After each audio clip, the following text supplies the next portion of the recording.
بسم الله الرحمن الرحيم.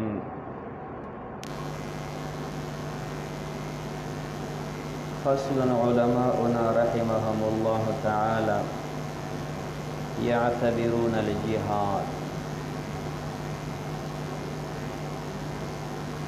وړاندې مسله ذکر شوه د ذوی الارحام د قسم اول،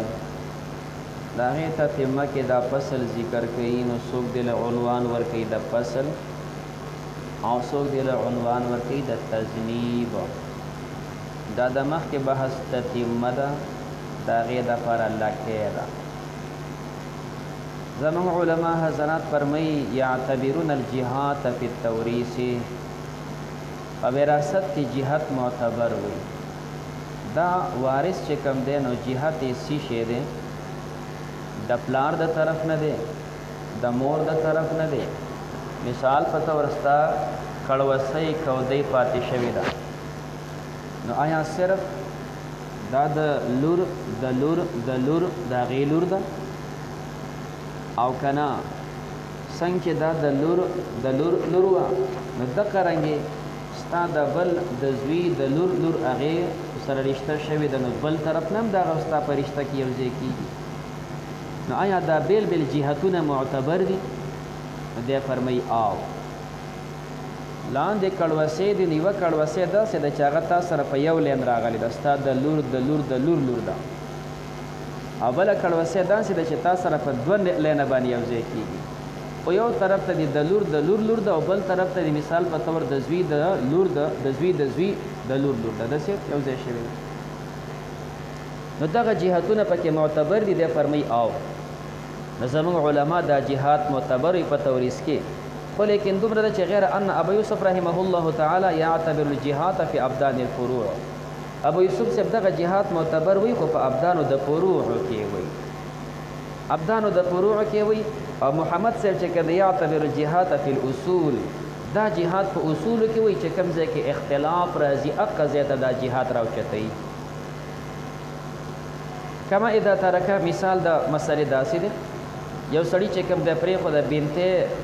بنتین د یوې لور د خوا نه دا کړوسې دي، او وهما هم دا دواړه ایزن بنتا ابن بنتین، د بلې نوسۍ د خوا نه هم دا د بل لور د خوا نه هم دا کړوسې دي. نو معنا دا شوله چې یوې د لور زوی دی او بلې د بلې لور لور ده، دی له نکاح وکړه. نو یوې نوسۍ ده او بلې نوسۍ ده چې نکاح وکړه، د هغې نه چې بچي پیدا شو دا کړوسې دي، نو دا دواړه تا سره د مور او پلار په سند باندې تا ته رسېږي. او بل طرف ته و ابن بنت بنتین، بل چې کوم دی د نوسۍ د لور زوی پاتې شو، د نوسۍ زوی دی بهذه صوره. لہذا وګورئ ښي طرف ته چې کوم دی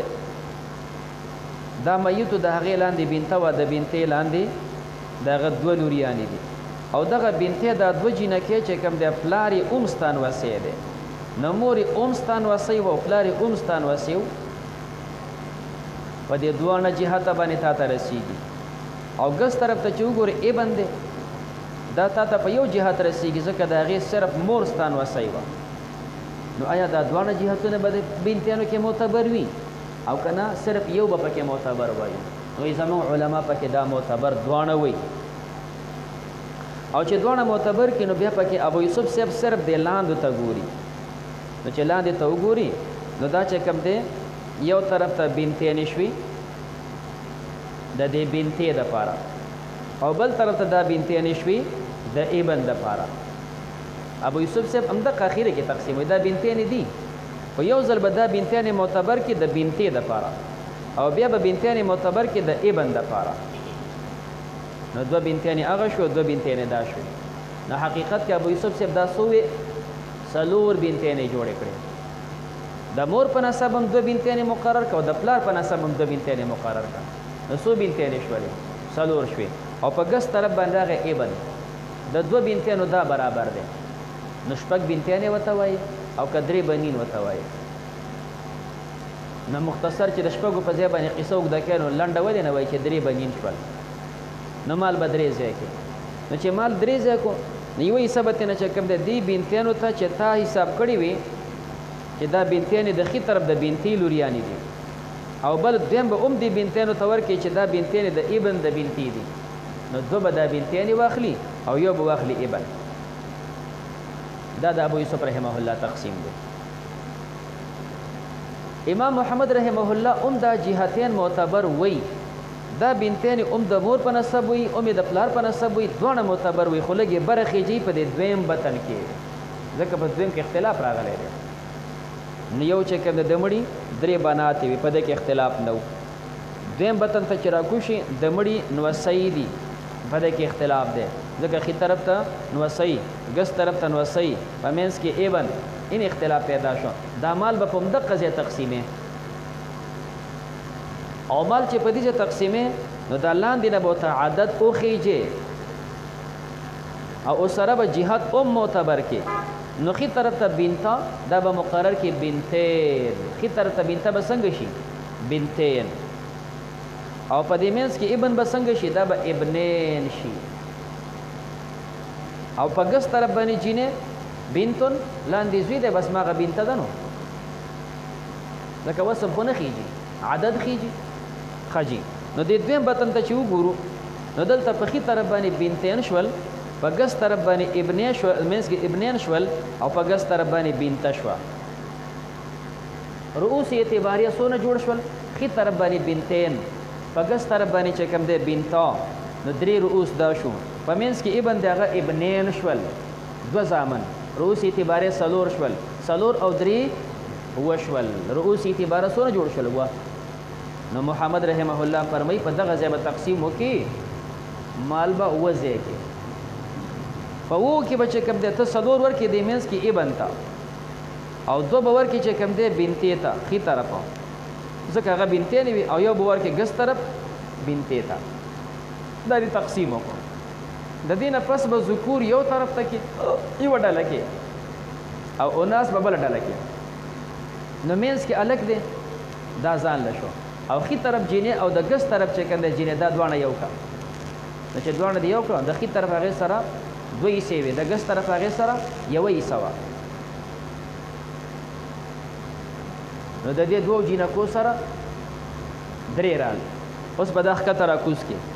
نو چې دریم بطن ته راکوشي د ښي طرف بنتا د هغې بنتین دي نو دوه رؤوس ده او ګس طرف ته چې کنه د بنتې الګ دی ابن دوه رؤوس ده. نو رؤوس اعتبارې څونه شول د دې جینکو څلور شول ابن په دوه حساب دی او د ګس طرف جینې چې کوم د هغه بنتې دي نو رؤوس اعتباریه څلور شول او حصې ورسره څونه وې درې. نو درې په څلور نه تقسیمیږي کل رؤوس د من انکسر راواله او ضرب یې که په اصل او په عول کې نو کل رؤوس دي چې کوم دی څلور دا ضرب که په اصل د مسلې کې اصل مسله په دې دویم کې چې موږ جوړه کړې وه د څو د اوو نه جوړه کړې وه نو 4 په 7 کې 28 نو محمد رحمه الله خبره 28 ته لاړه. واپس دویم بطن ته راشه دویم بطن کې چې تا اوو نه مسله جوړه کړې وه نو د دې ابن سره په دې اوو کې څلورو د ابن سره په اوو کې څونه څلور ضرب څلور که نو 14 د ابن دا به غون 14 راکوز کې ښکته بنتې ورته به ورکړي. د دې ښي طرف او د ګس طرف جینکو سره د اوو نه درې دا درې راواله او ضرب یې که په مضروب کې چې 4 دی 3 4 12 ترې نه جوړ شول. اوس 12 د دې دوو جینکو شو دا به ښکته راکوز کړي چې کوم د دریم بطن ته نو په ښي طرف باندې د بنتې لاندې بنتې دي او د ګس طرف باندې د بنتې لاندې ابن دی نو د یو ابن شو د بل دوه بنتیانې هغه برابر د ابن سره دي نو 12 به په دې تقسیم کې شپږ به ورکړي ابن ته او شپږ به ورکړي د بنتیانو ته. نو دې بنتیانو 14 واغستل د پلار حصه او شپږ یې واغستل د مور حصه نو 16 او سره شپږ نو څونه شول 22 نو دې ته میلاو شول 22 او دې ابن ته میلاو شو چې کوم دی صرف شپږ دی تقسیمو. نو بنا په دې باندې عند ابو یوسف رحمه الله تعالی یکون المال بینهم اسلاسا دا مال به په اسلاس او تقسیم کې په دې اخیری بطن کې چې بنتین یو دی بنتین بل دی او ابن دی نو دا درې ابنا شول. نو کأنه گویا داسې وشو چې د ترکه 4 بنات د پریخي دي چې کوم دی څلور لوریانې و ابن او یو ابن نو ثلثاه دوی سه د مال بشي للبنتین و ثلثه یو حصه بشي للابن. نو مسله د درېو نه شوه او محمد رحمه الله یقسم المال دا مال تقسیمی بینهم ولا علی 28 28 حصو باندې للبنین 22 للبنتين د بنتين د پر چکنه 22 دي 16 شپارس پکې سهمن حصالی من قبل ابيهما او 6 شپک حصي چکنه من قبل امهما او وللابن 6 او د مناسه کړه چې پاتې شو هغه د پر صرف شپک حصي دي من قبل امه د مور حصے ونه. فصل فی الصنف الثانی دویم قسم چې کوم دی ذکر کړي اولاهم بالمیراث په دویم قسم کې دی فرمای اولا په میراث کې چې دا اجداد او جدات ساقطو جدات فاسده او اجداد فاسده دي اقربهم الى المیت کم چې مړي ته قریب دی هغه به حصہ علی من ای جهتین کانا کده مور په نسب کې د پلار په نسب کې یو دی چې کوم دی د مور پلار دا جد فاسد دی او بل طرف ته راغلی چې کوم دی د پلار د مور پلار هغه ته بعید دی او دا بل د مور پلار قریب دی نو دی قریب ته ورکا وعند الاستواء چې دا درجه برابر وي نو بیا به وګورو په من کان یدلی بوارثین د چا چې نسبت کېږي د مړي ته او منځ کې واسطه د وارث وي په هو اولا دا اولاد چې کوم د هغه نه چې هغه واسطه د وارث نه وي مثال کأب ام الام ګوره د مور دا وارثه ده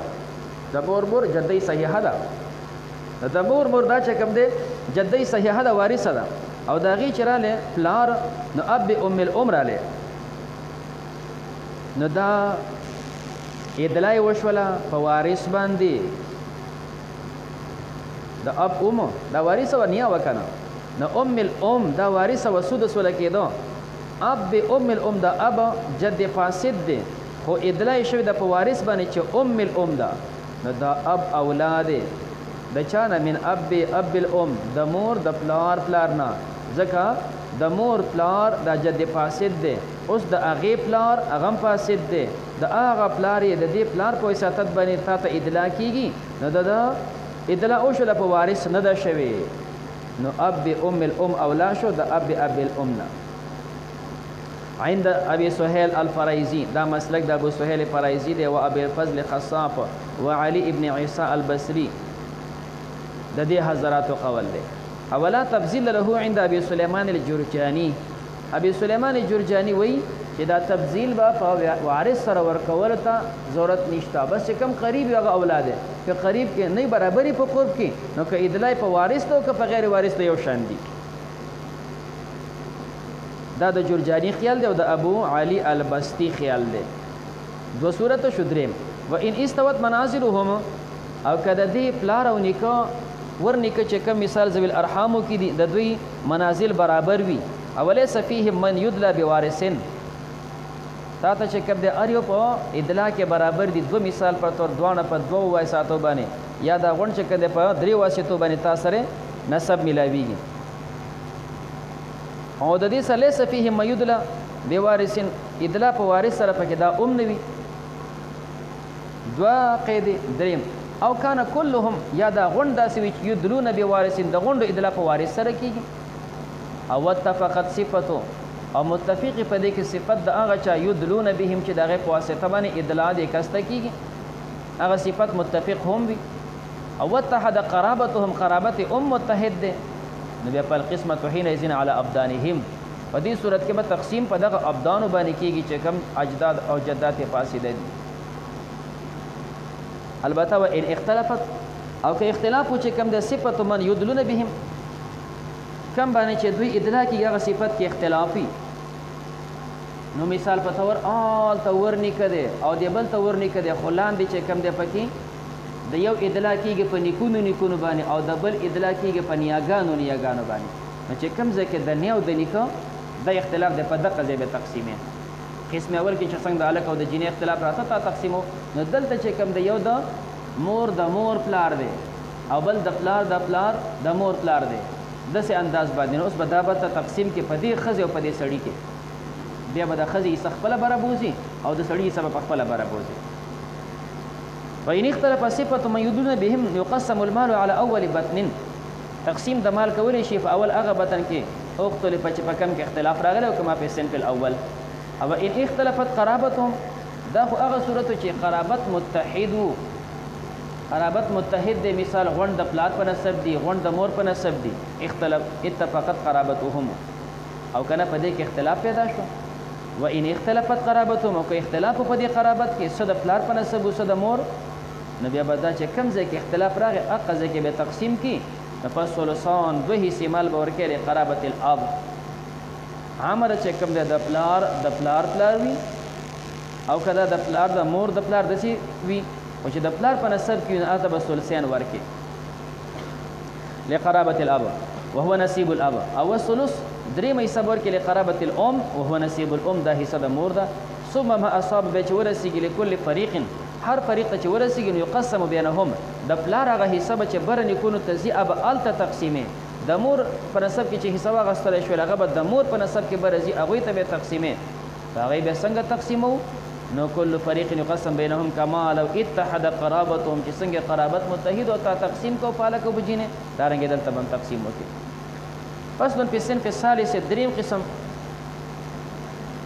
دا خويند بچی دي او درونو لوریانی دي.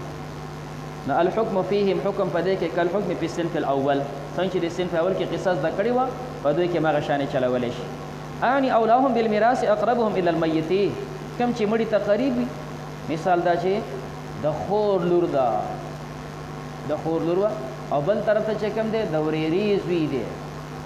نو د ورېریز وی بعید دی، د خور لور قریبه ده. اعني اولاهم بالميراث اقربهم الى الميت وان استووا في القرب وكقرب كبدا برابر فولد العصبه اولى، به چې کوم ولد د عصبي د اولي من ولد ذي الارحام. مثال به څنګه كبنت ابن الاخ، كبنت ابن الاخ دوراره لور ده، دوراره خو عصبه ده او لور ذي الارحام وکړه، نو دا دوراره لور شو، دا ذي الارحام دا عصبه لور ده، نو دا اولاد د دې بل نه چې کوم ابن بنت الاخ دا د خورزي زوی دی، نو خورزه په ذی الارحامو کې وا، نو لہذا دا غزوی چې د خورزي زوی دی دا ذی الارحامو کې شو، نو دا روستو دی ځکه چې دا خورزه په ذی الارحامو کې وا، دا زوی تا ته مدلا دی په دې مور سره هغه ذی الارحامو ده. او مخکینه چې کوم دی هغه بنت ابن الاخ هغه د وراره لور ده، وراره په عصبو کې ده، نو بنت ابن الاخ به اولای د ابن بنت الاختنا بعامه د کلاهما لاب و ام، دا دوانه چې کنده د پلار او مور دوانو کې وي، او لاب او احدهما لاب و ام والاخر لاب، المال كله دا غون مال بر کول شي لبنت ابن الاخ،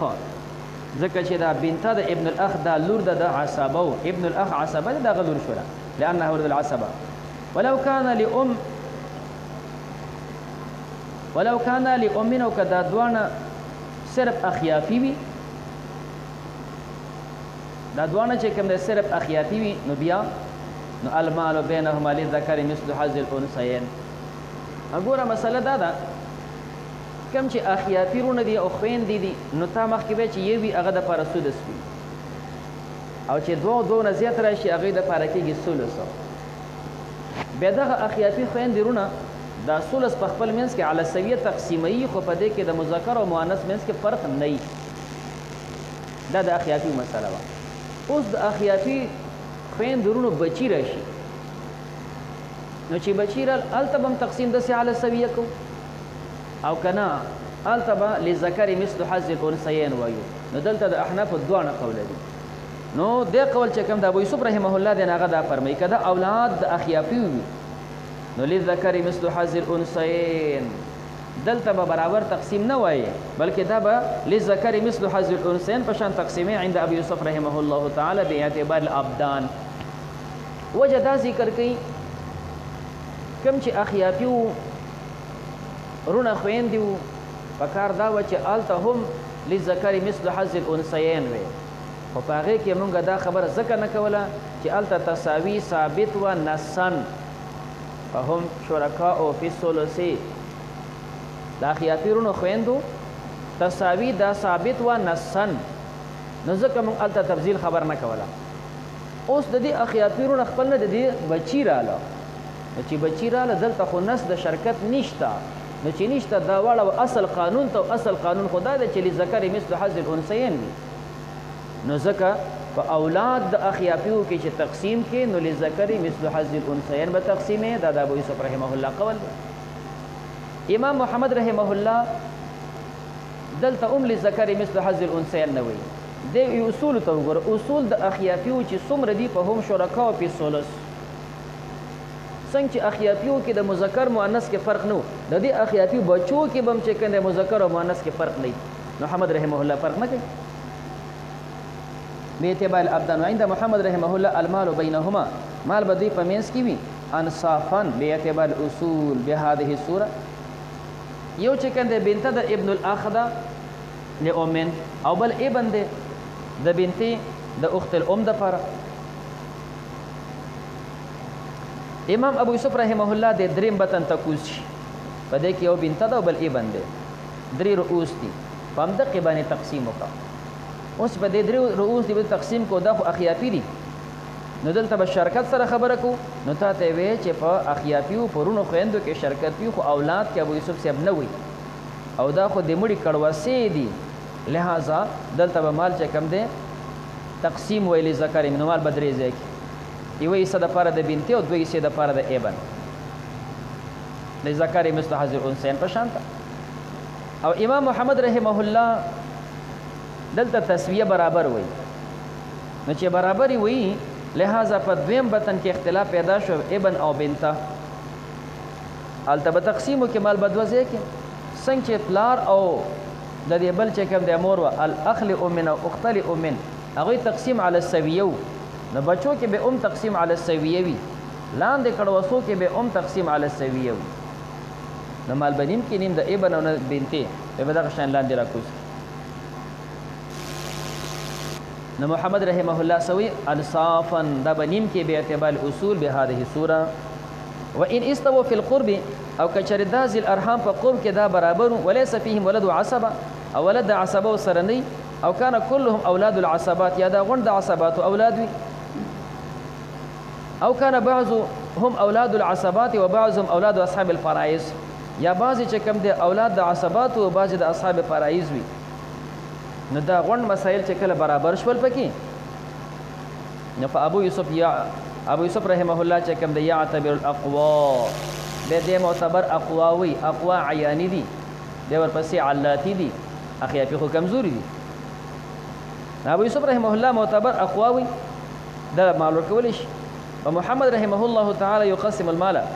محمد صاحب چې کوم د مال تقسیم وي علی الاخوه والاخوات، په دې اخوین درونو باندې مع اعتبار عدد الفروع او د فروع عدد پکې معتبر وي، والجهاد فی الاصول او جهاد په اصولو کې معتبر وي. بیا په ما اصاب كل فريقه، هر فريقه چې ورسېږي یقسم هغه تقسیمولی شي بین فروعهم کما فی الصنف الاول. د دې صورت به څنګه کما اذا ترک ثلاث بنات، یو سړي درې لوریانې پاتې شوي دي، ثلاث بنات اخواتین متفرقین عیانی علاتی اخیافی دي، درې لوریانې پاتې شو د هر یوه یوه، او ثلاثه بنین درې زامن چې کنده پاتې شي په همدغه شکل باندې، وثلاثه بنات اخواتین متفرقاتین بهذه الصوره. په دې شکل کې میتو نو اول نو ګوره درې رونه دي، یو عیانی دی، بیا علاتی دی، بیا اخیافی دی، اخ لاب و ام عیانی دا غلور ده، بل د اخ لاب علاتی دا غم لور ده، او دریم د اخ لام دا غ بنت ده. دا درې بنتې شو د درې ورونو. اوس اخو وړو چې کوم د خویندو ته نو اختا لاب و ام، اختا لاب و ام دا غي دو بچی پاتې شو الک او جینې، دارنګ علاتی اخت لاب دا غ د پرهم الک او جینې، دارنګ اخت لام دا د پرهم الک او جینې. نو دا مال بسنګ تقسیمو. نو عند ابي يوسف امام ابو يوسف رحمه الله فرمای يقسم المال كل المال بين فروع بني الاعيان. اول بداور کې ځکه ته وی چې ابو یوسف رحمه الله قوت ته ګوري او په دې کې چې کوم د قوت د اعیانی و دي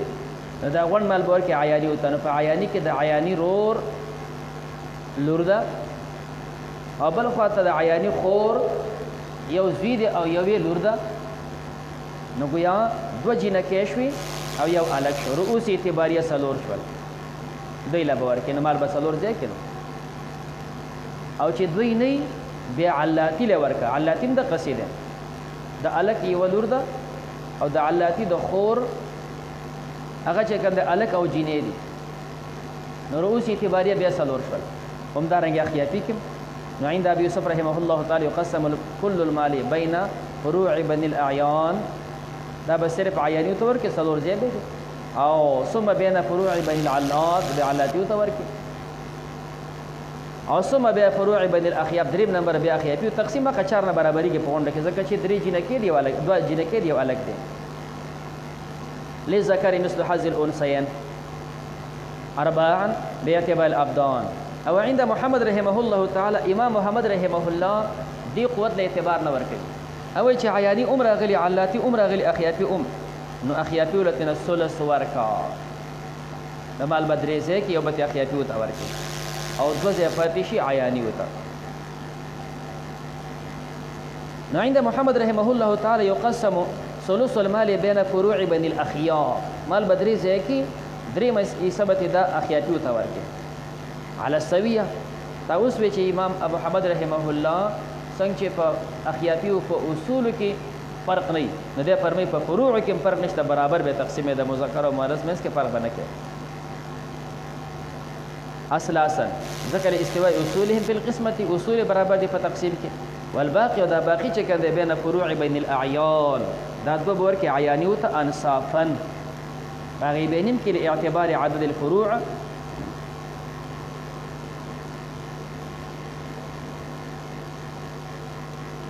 په اعتبار د عدد فروع سره په الاصول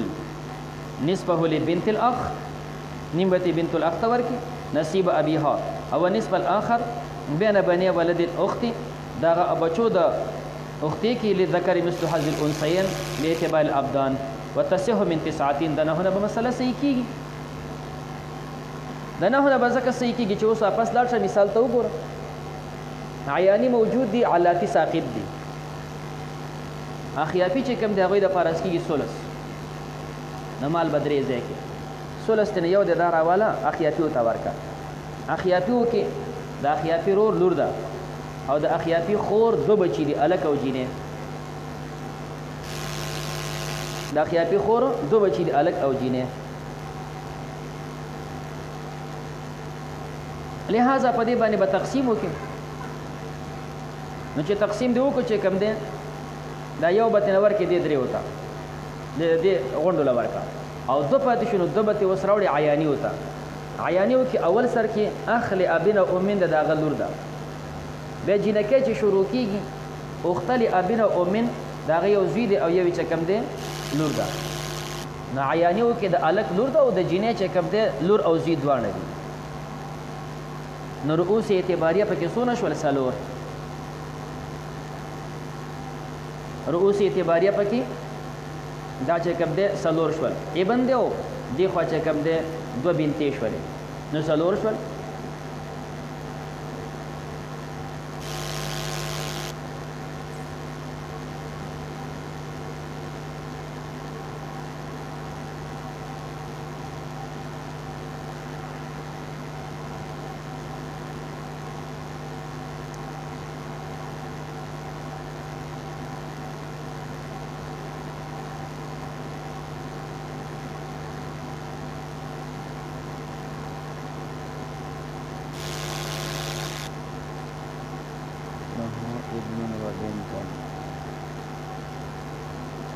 عددهما فيها صار كأنها أختان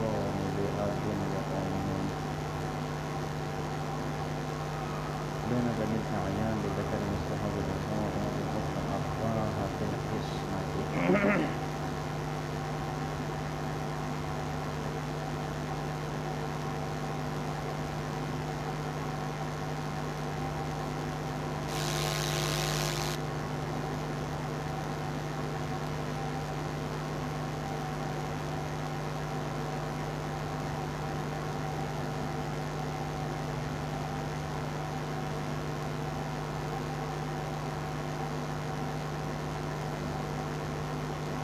خانو اصل مسله شو لدا د دریونه یو د پکې ورکو چې کم دی اخیافی وتا دو ورکې بنی الاعیان ته بیا به یو په دې دوه کې ورکې لبنت الاخ لابن دغه بنتې د پاره او یو به پکې ورکې له دغه ابن ته چې کوم د اختې د دوان هم د ابن د هم دغه دوان ته سره د خپل خور نه ځکه دا دوانه چې کوم د داسې دي چې دا درې کسانو په شانته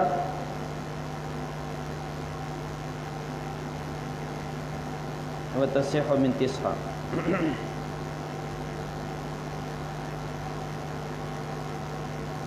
مال درې ځای شو یوه حصه تا ورکړه چې کوم دی دی اخیاپي وته دوی حصې تا ورکړې چې کوم دی عیاني وته عیانیو کې اخ دی د هغه سره چې کوم دی بنته ده او د هغې اخته ده اختې سره چې کوم دی یو اخت لابن او امن ابن دی او بنته ده دا عدد چې کوم دی بره وخیجې دا عدد به بره وخیجې اختې ته لہذا دا پشان د اختې نو شو دا کم ځای نه داسې دوران شي هلکه دلته بیا پکې څه شی پاتې شي من ثلاث واحد منها لبني الأخيار ثلاثة عليه واثنان لبني الأعيان واحد منهما لبنت الأخ لأب وأم وواحد منهما مع بنت أخت وما تتناسب خدي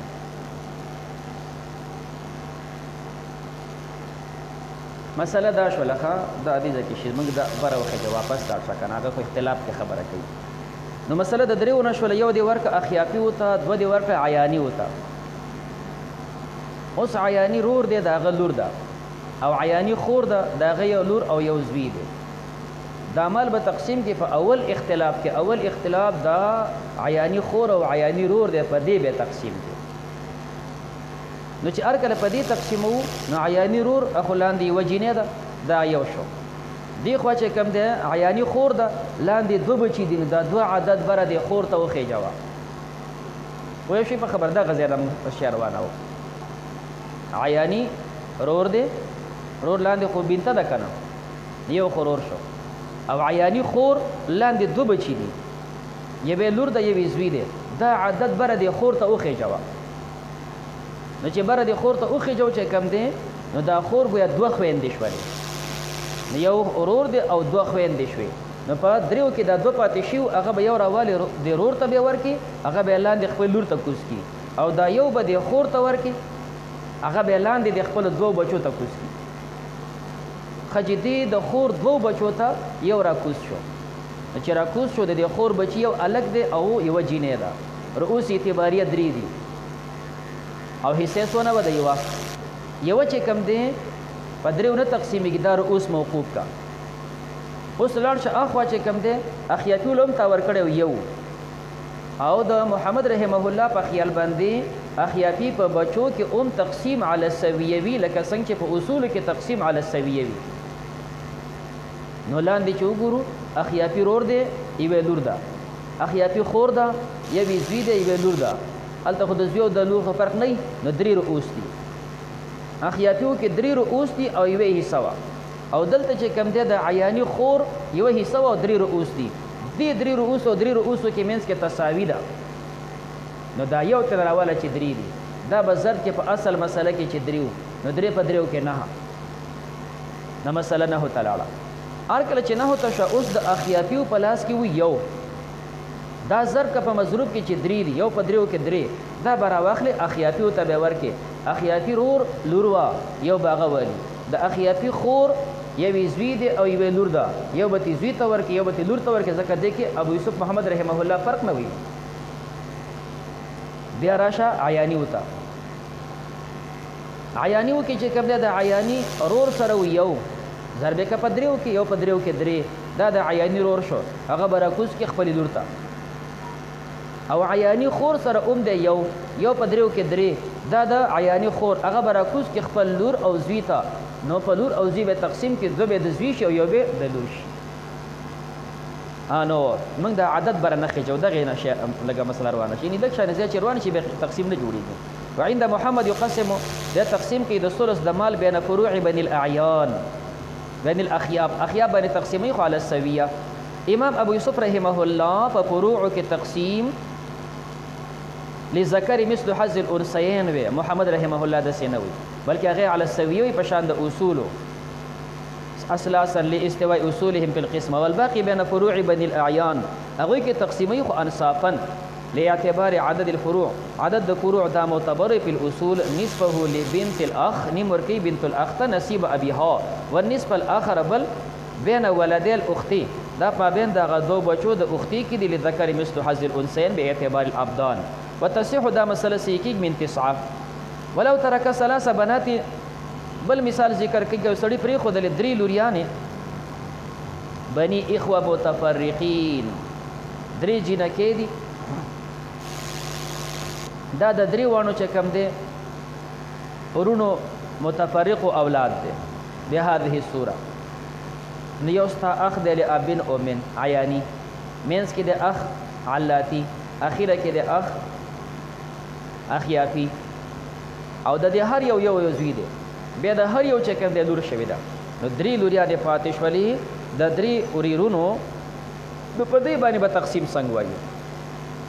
نو دې مسله کې د فرمای المال كله لبنت ابن الاخ دا تمام مال به د پاره ده سکه اوریره د پاره سکه د اوریره چې کوم لور د هغه د پاره وي نه بنت الاخ لابن او من بالاتفاق وجد دا چې انها ولد العصبه دا ولد عصبه ده او د دې سره ولها ايضا قوت القرابه قوت قرابت ولا دې زکه چې دا عیانی پلار مور دوانو کې سره شریک ده والله